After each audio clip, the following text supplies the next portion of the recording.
You know what it is. You know where you is. Yes, oh yes, oh yes. This is the place. This is the space where possibilities become perspective. Guys, welcome on in to the I Am the Possible podcast experience. I is your host, Travell C. W. Lynch. Mr. What? A man on a mission to help you use what you already have to get what you've always wanted. This platform is about resourcefulness. This platform is about imagination. This platform is about innovation. This platform is about possibilities.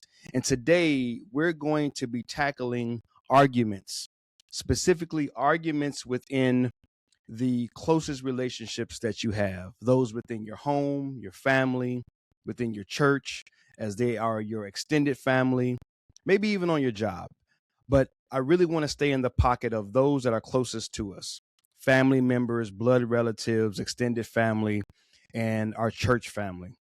My church has recently been on a series talking about really conflict resolution, how to forgive and be forgiven, how to reconcile, how to really mend that disconnect that we often have within within the various relationships that we have. And so today I was really inspired to share my take, my spin on this. And so I'm keeping it extremely simple, and I want to get right into this today. I don't want to hold you up. I don't want to keep it a secret too long. I want to just go right into this. But again, 5 words today. 5 words, one question, a powerful framework that's going to help you to argue less in the relationships that you have. Now, first, let's talk about sort of why we argue. One of the major reasons that we argue, probably the most, has to be the number one reason that we argue. I want to say miscommunication, but let's take it one step further. A misunderstanding.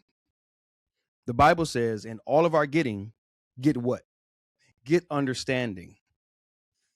And many times, the reason that we argue, and the reason that there's such a disconnect and there's such a discord within our families and our relationships, is that we think we know, we think we understand the situation, we think we understand the other person, we think we understand why they did what they did, why they said what they said. We think we understand, we think we know what the problem is.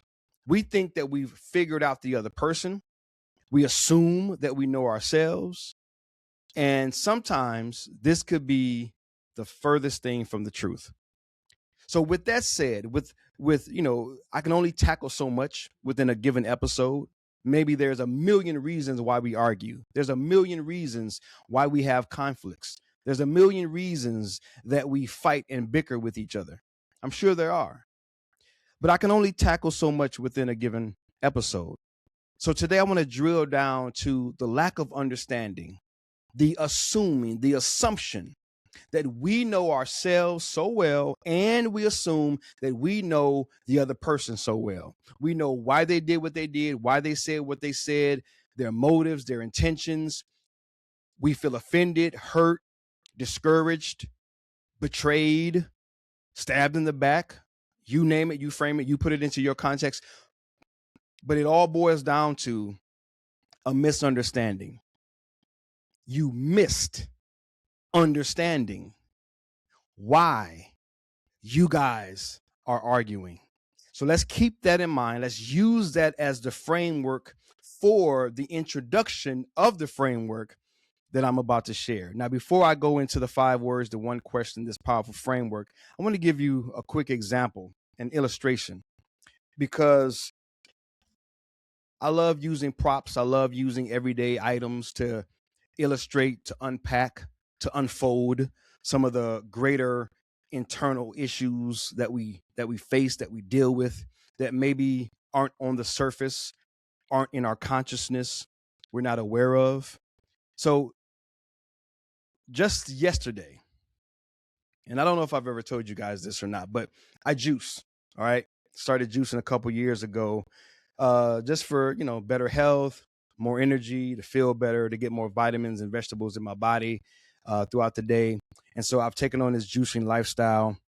Shout out to my boy, Harold LaFall, who actually Harold LaFall Jr., who hit me on to it. Good Living Now. Give a plug to my boy, Good Living Now. You can find him on YouTube, Instagram, Harold LaFall Jr. Good Living Now company. He has an assortment of health related products, and just a really good dude. Has a powerful testimony. He's a cancer survivor. So shout out and salute to my boy Harold LaFall. And so when I got connected with Harold, I got connected with this juicing world. And one of the things that I juice on a regular basis is watermelon. I juice watermelon with a couple of limes and mint. And I wanted to share this quick story that really came from yesterday, from my kitchen. I went out yesterday, I bought the watermelon, the limes, and the mint. And it was my intention to juice it immediately, because one thing about mint, I don't know if you guys know this, but mint withers very fast. And in my ignorance, because I didn't juice the day that I intended to juice, I let the mint sit on the counter. And all of these leaves that you see right now, they started to wither, all right? And they got really soft, and in the little packaging that it came in, these leaves were kind of like shrugged over, kind of like bent over. And I was in the kitchen with my wife. And so I decided, you know what? I didn't juice when I was supposed to. I'll get up tomorrow, go down to the store, get some new mint. I'll juice tomorrow because the watermelon is fine. The limes are fine. I just need some more mint. And my wife said, give it some water. Your mint needs water. It never dawned on me. Water? What are you talking about? Like in my head, I'm like, water? What is that going to do for the mint that's already dying? Because in my mind, it was a wrap. It was over with. It was dead, or at least dying to the point where it wasn't fresh enough to use for my juicing. She said, give it some water. Pour some water in it. Let it sit on the counter. This morning when I got up, thinking that maybe I was going to need to go to the store to get some new mint, look at it. Look. All the leaves are standing back up again. All of these leaves, if you're watching on the tube, and you should be watching on the tube, okay? Because I know some of you guys are listening on the podcast platform, just audio version, but you should be watching on the tube, all right? So go to YouTube, type it in, iAMthepossible, get the podcast visual so you can see this beautiful mint plant like standing strong, leaves erect, and I don't have to go buy a new one. What's the purpose in me sharing this? The purpose in me sharing it is I considered something dead and I was about to throw it away when all it needed was a little water. All it needed was a little water. Life was still within it. It was still a living plant. It could be revived. It could be replenished, refreshed, renewed. You know where I'm going with this. All it needed was some water. I liken the water to a fresh perspective. Sometimes the relationships in our lives, we think they're dead, they're dying, hopeless. It's a wrap. Let's throw it away. Let's end it. Let's cut our ties, cut our losses, push them, shove them to the side, throw the baby out with the bathwater, disconnect, disassociate, get away from it. It's dead. It's over. It's a wrap, as we say. And maybe it's not. Maybe all your relationship needs is a little water, a little fresh, refreshing, reviving, rejuvenating, sprinkle, watering. And the way that we accomplish this is with a fresh perspective. That's how we resolve it, with a fresh perspective. In the world, or I should say in our inner world, our emotions, our feelings, thoughts, beliefs, values, the things that we use internally to relate to one another with and to relate with ourselves with, or relate to ourselves with, they often live and die based on the perspective that we have about the other person, about ourselves, about the situation, about the argument. See, perspective is a position, and a position allows you to see things that you otherwise wouldn't be able to see. Stay with me. If I'm at 3 feet and I'm looking straight ahead, there's certain things that are in my view. If I elevate myself to 10 feet, there's a broader view. There's more things in my view. I'm able to see further, wider. There's more things that come into view because of the elevated position, which allows me to experience an elevated perspective. That's why this podcast, I labeled it, I named it, I coined it, right?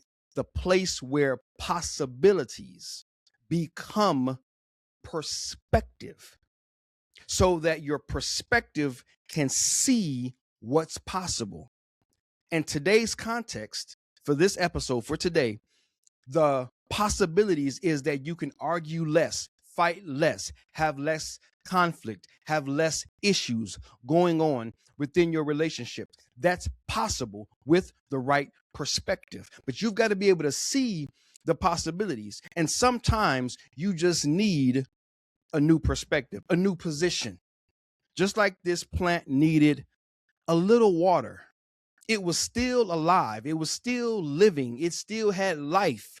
It was still able to flourish and to stand erect and to be all that it was created to be for me as it relates to my juicing.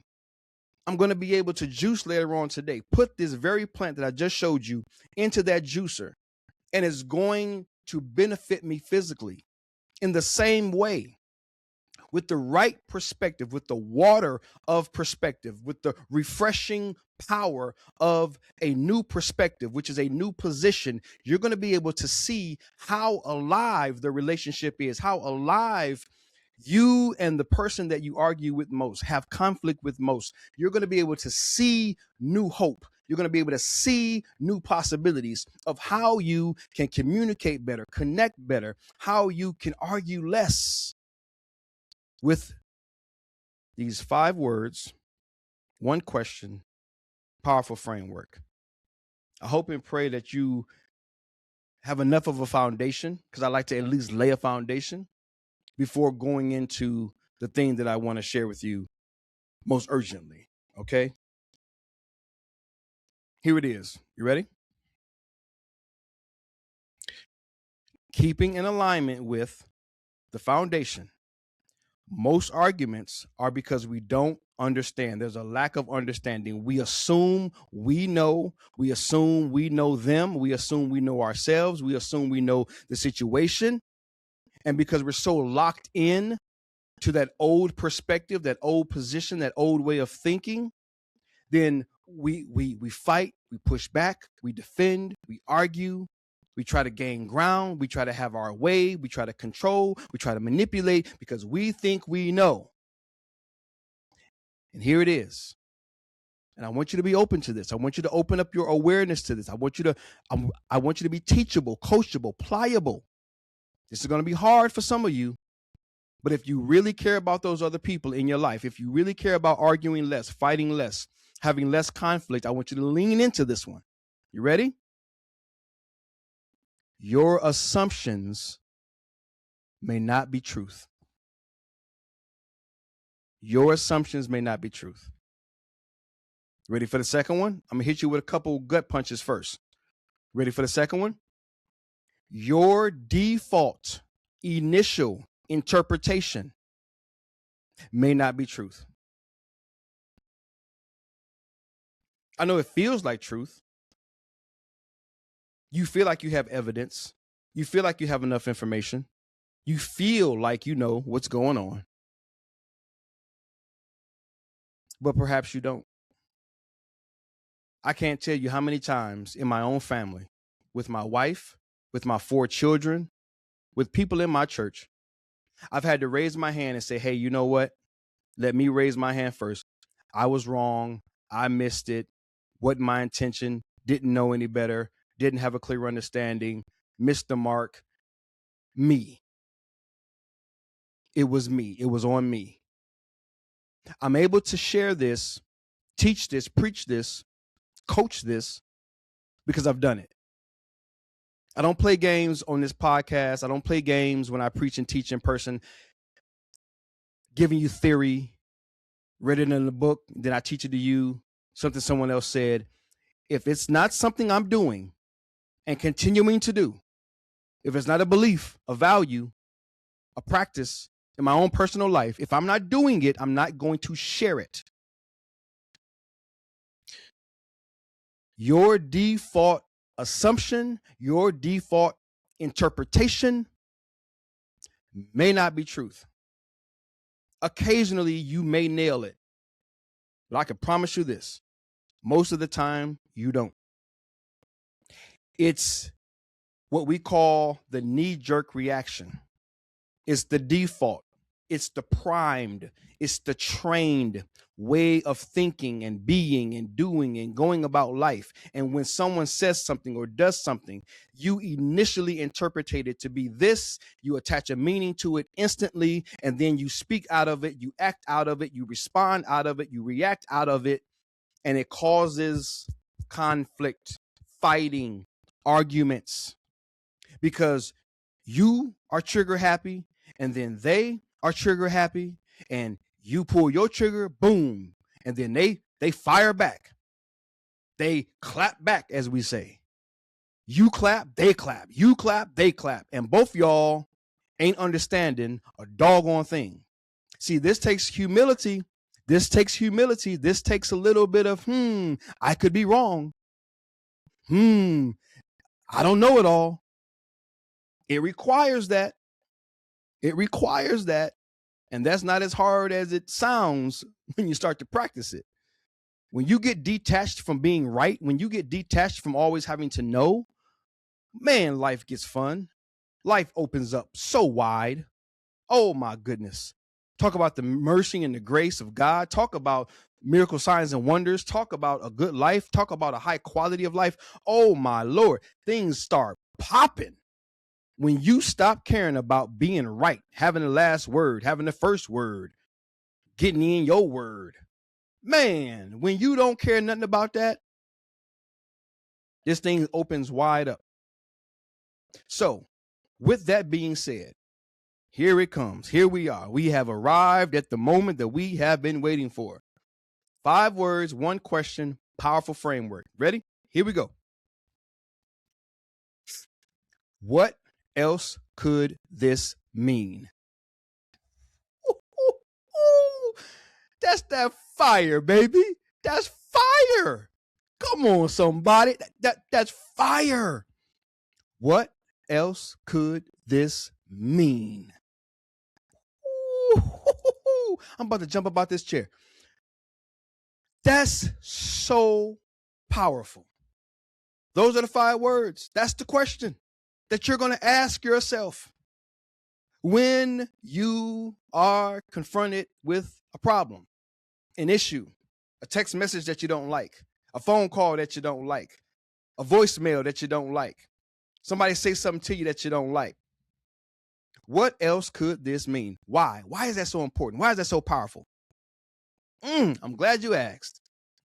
Because it is an acknowledgement that your default, primed, trained, practiced way of thinking, being in the world may not be truth. See, we often hear something, instantly interpret it, instantly assign a meaning to it, and this is happening internally, subconsciously, within seconds. It happens so rapidly that unless you practice awareness, you ain't aware of it. It's happening internally. All cylinders, we're firing on all internal cylinders. Like boom, boom, boom, boom, boom. Interpret, meaning, react. Within seconds, boom, boom, boom. And then we have the nerve to actually think that we're correct. Yeah. We actually have the nerve to think that our initial response, and it's not even a response, it's a reaction, because a response is like more intelligent, thoughtful, right? More introspective. Like we've taken time to really take an assessment of the situation, of ourselves and the other person, and then we respond with intelligence and with temper and with grace and with love. But that's not really what we often do. We often react because we're so busy. We got a million things going on. It just comes out of what we would consider left field. We don't stop to process it. We just, boom, knee-jerk react. And the reason that the 5 words I know are so simple, but they are so powerful, and why this question is so powerful, is because it does what we often never do. It causes us to slow the heck down. Why do you think in therapy, or when someone is acting irrationally, the first thing someone says is, hey, stop, take 10 deep breaths, breathe. They're trying to interrupt the freight train of emotions, the freight train of internal reaction. They're trying to interrupt that. Take 10 deep breaths. 1, 2, 3. The sympathetic nerve is being reacted or being triggered, right? The calm down mechanism is being initiated, getting it online. So you can think, process, so you can slow down, so that you don't say something that you don't mean, so that you don't say something that's damaging, so that you don't come back with something that really hurts that other person's feelings and really damages the relationship. Because when it's boom, boom, boom, once it's out your mouth, it's so much work to have to try to reel that back in. And the truth is, you can't reel it back in. You just have to do the work of trying to reconcile that, and to do the hard internal work that most people are not willing to do, to be able to really confront within yourself, hey, why did I say that? Where did that come from? And to really do the revisiting and the redefining of the conclusions and the concepts and the work that is going on within us. That's for another episode. That's for my workshops. That's for my coaching clients, that we have to go through these things to really unpack these things. But for today, the idea is, what else could this mean? These quick 5 words, this one question, this framework, it sets you up to, it's an internal acknowledgement that I may not be right. Do you know how many arguments you're having because you either think you're right and you're defending your perceived rightness, or you are thirsty to be right? You want to be on your soapbox so bad. You want to have this sense of validation so bad. And it's probably probably because at some point in your life you never had it. Your mom and dad never gave it to you. Your siblings never gave it to you. You never felt validated in other places.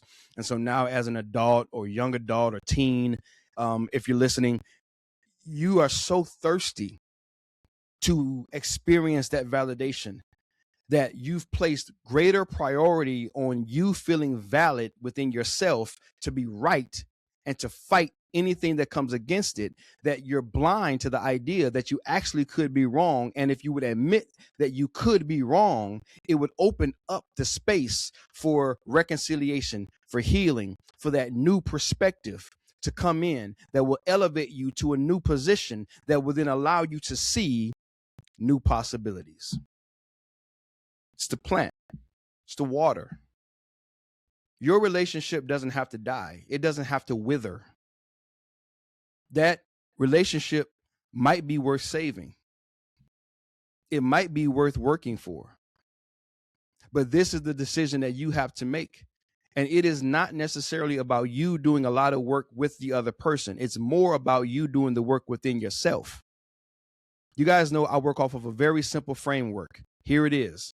If life was at the top and you looked at what are the things that lay a foundation for anything to live, just like the plant, how did it get new life? The relationship, how does the relationship continue to live and flourish and blossom and bloom, right? Let's just call that life at the top. Very simple bonus framework for you. Underneath life, there is relationship. Nothing lives without relationship.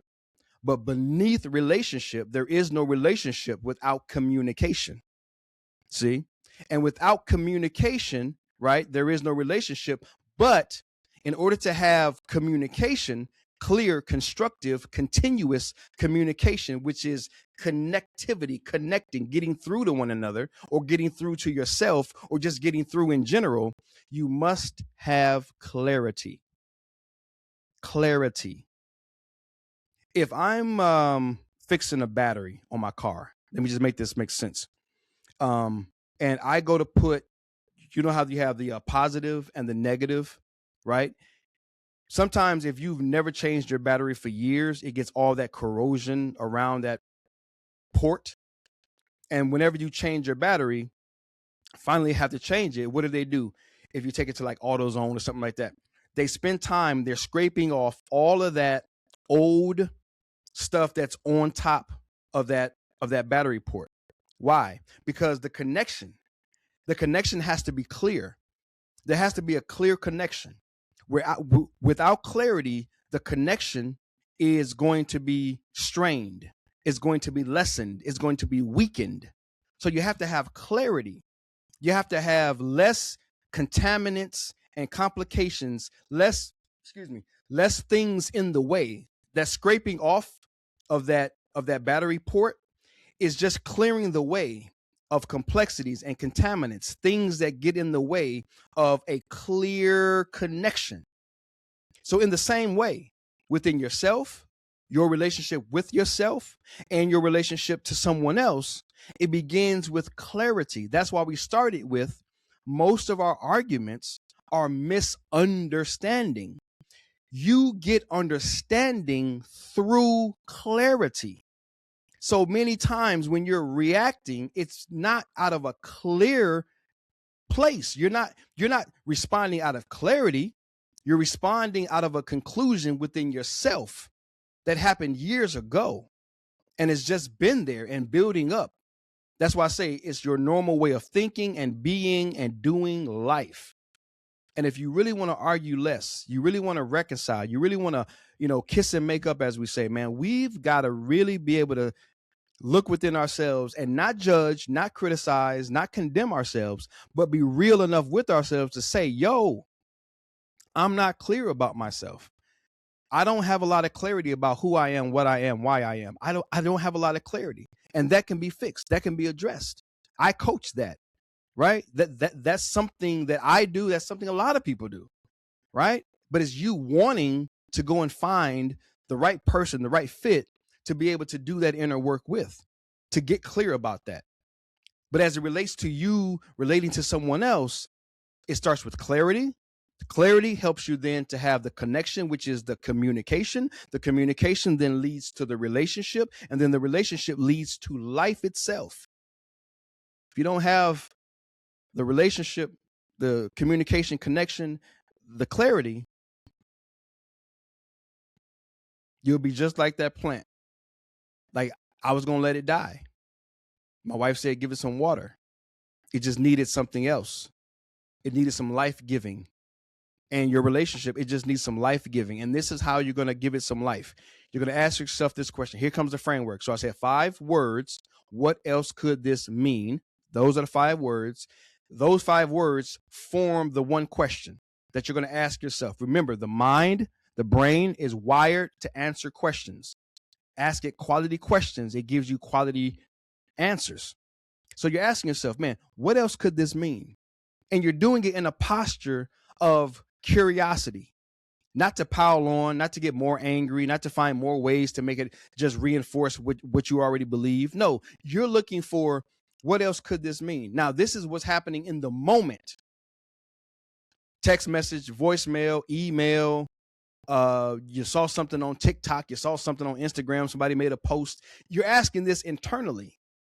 This gives you the ability to settle down within yourself, to regulate within yourself, to consider something else. And you're still going to need to do the work of asking that person directly, hey, this is what I'm receiving from this. Is this what you meant? This is what I'm receiving. I'm not saying that this is what you meant, but I'm asking for clarification. Going back to clarity, I'm asking for clarification. This is the way I initially interpreted it.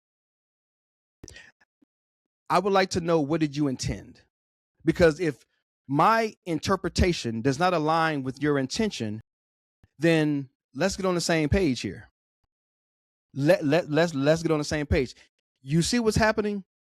This is a lot of questioning within yourself of the other person. There's a lot of cultivating of curiosity and constructive conversations happening way before you ever get to the arguments. By the time you've done these steps, by the time you followed this framework, asking the question within yourself, then being regulated and settled so that you can then approach that person in love with a calm voice, with a calm physical posture, right? 93% of all communication is nonverbal. So sometimes we respond with such an attitude physically that the other person feels that 93% energy and they don't even hear what you're saying because you coming through hot. You already coming in hot physically. The way you look, your posture, 93% of you says, I'm pissed, I'm mad, I'm angry, I'm blaming, I'm finding fault in you physically. So they don't even hear what you're saying. You see what I'm saying? Right? You hear what I'm saying? This is all good stuff. I know it's good stuff. It's been working for me. It's good stuff.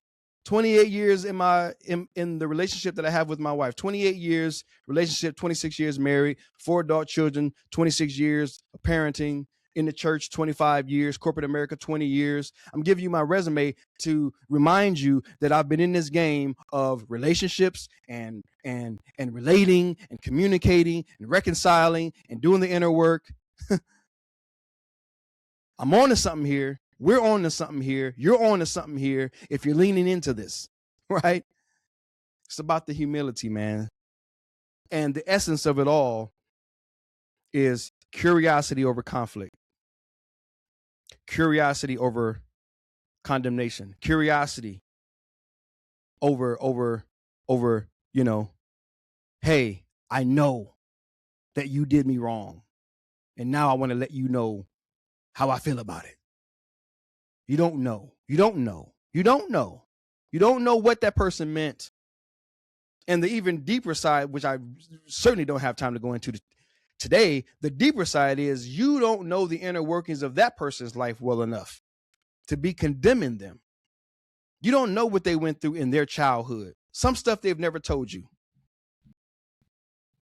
You think you know that person so well. There are things that that person has never told you. We all got skeletons in the closet because some of these things are so hurtful, so embarrassing, so emotionally damaging that we don't even want to speak of them.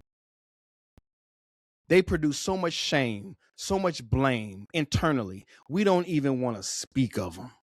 So no, you don't know your spouse as well as you think. No, you don't know your friend as well as you think. No, you don't know your coworker as well as you think. No, you don't know that other person as well as you think. Back off a little bit. Stop thinking you know. You know how we preach and we say, if you ain't heard nothing else, hear this? If you ain't heard nothing else, hear this. You don't know as much as you think you do. And it's okay. It's okay. Knowing is not required for reconciliation. Knowing is not required to kiss and make up. Knowing is not required to heal. Knowing is not required. It's a posture of curiosity. It's a posture of saying, what else could this mean? Because what I think it means now is damaging. What I think it means now is hurtful. What I think it means now is pissing me off. What I think it means now is really overwhelming and really cutting me deep. And before I own this hurt, pain, suffering, before I really adopt this, before I really say this is what it is, before I pretend like I'm over it, it is what it is, before I pretend like I'm over it and it ain't really went nowhere, as one once said, the body knows, the body holds this trauma and drama, it holds it. So it really ain't went nowhere. You think you got over it. No, you didn't. You suppressed it. Before you play those games, ask yourself this question. What else could this mean? If nothing else, what that question will do for you is slow you down enough, regulate you enough, give enough of a gap where you can either receive a greater revelation, receive a greater perspective, receive a better approach, to receive a better whatever you need, to then go to that other person and seek clarity so that you can preserve and advance the communication, which will then preserve and advance the relationship, which will then preserve and advance the life of that relationship. So you're going to argue less. And can you imagine if the two of you agree on doing this? You and the other person that you argue with most, the other person that you have conflict. Imagine both of you putting this to practice and mutually agreeing that you're going to ask yourself these questions, and you're going to pause before you, like a judge with a little mallet, right? Before you, boom, sentence them and send them to hell and write them off. Before you call them dead and toss them away and say that the life of that thing is over with. Before you bang your gavel, you're going to ask yourself, what else could this mean? You're going to allow yourself to consider that question. And then you're going to approach that person with the curiosity of clarity. What did you really intend? What did you really mean by this? Sometimes you'll be led to say what you interpreted initially. Sometimes you won't. Maybe they don't need to know what you initially interpreted as. Sometimes silence is the best thing in that context. Like, you don't have to share what you thought it meant. Sometimes you will acknowledge what you thought it meant, but you're going to go to them with a posture and with a intention seeking clarity, and let them tell you what they meant. And if they meant to hurt you and harm you, if it was their intention to hurt and to harm you, you have to handle that accordingly. Okay, maybe that person isn't the person that you need to continue that relationship with. Maybe there needs to be a separation. Maybe there needs to be some, okay, this isn't healthy for me. This isn't healthy for us. That's okay as well. I'm not advocating for that, but I'm not also advocating for you to reconcile a relationship that's that's emotionally damaging, right? I'm not on either side.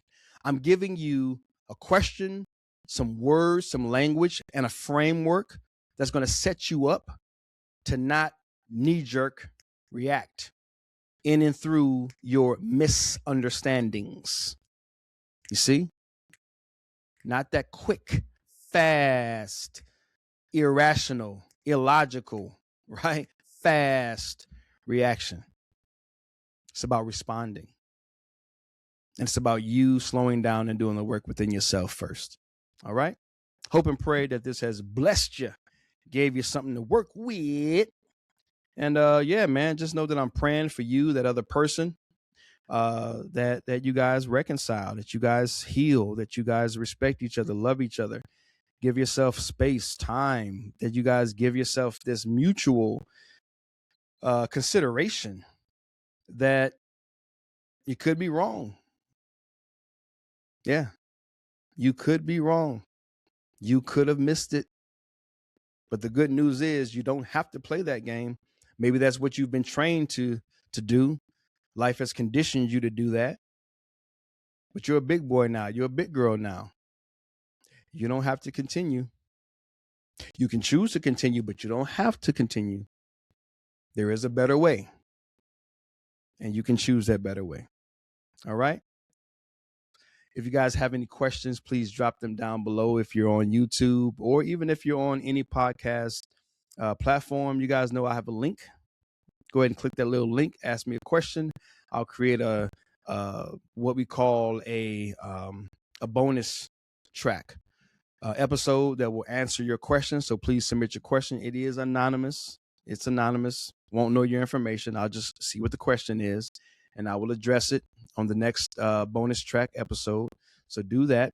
If you've never subscribed, please subscribe to the channel. If you've never subscribed to the platform itself, whether you're on Spotify, Apple, if you're on iHeartRadio, if you're on, I'm trying to think of some of the bigger names, but I'm on every podcast platform. So wherever you are, hit the subscribe, hit the follow, hit the like, leave a review, ask the questions, give me some feedback, interact, let me know where you're at. If you're on my email list, holla back, hit me an email when I send this out. Let me know how it hits, how it lands, any questions you may have.